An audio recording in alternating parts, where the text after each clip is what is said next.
বাজান ফোন দিতাছি, ফোনও তো ধরস না, টাকা পয়সা পাঠাইলি না, আমি তো বাজার হাটও করতে পারলাম না। আসলে হয়েছে কি মা, আমার বসে আমার অনেক ভালোবাসে।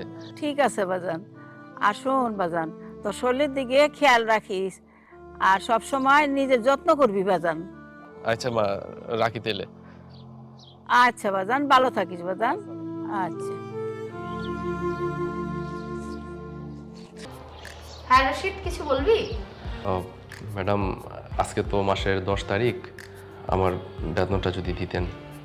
আমিও উড়াল দিতেছি না, আমার অফিসে উড়াল দিতেছে না। তুই তোর বেতন ঠিক টাইমে পাইয়া যাবি। ঠিক আছে ম্যাডাম, আসি। আসসালামু আলাইকুম। এরা কাজের বেলায় কাজ করবে না, বেতনের বেলায় এসে দাঁড়ায় থাকবে। অসহ্য।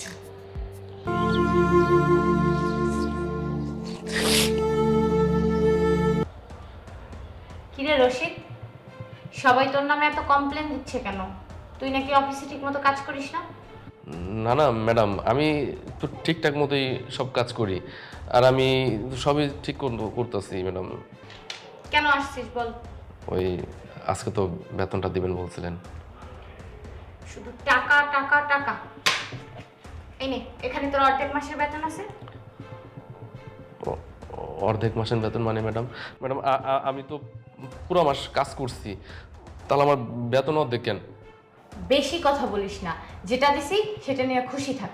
ম্যাডাম, এই অর্ধেক টাকা তো আমার মেস ভাড়ার খাবারের বিল দিলে চলে যাব। ঠিক আছে, আমি তোকে ফুল বেতনই দিব, কিন্তু একটা শর্ত আছে।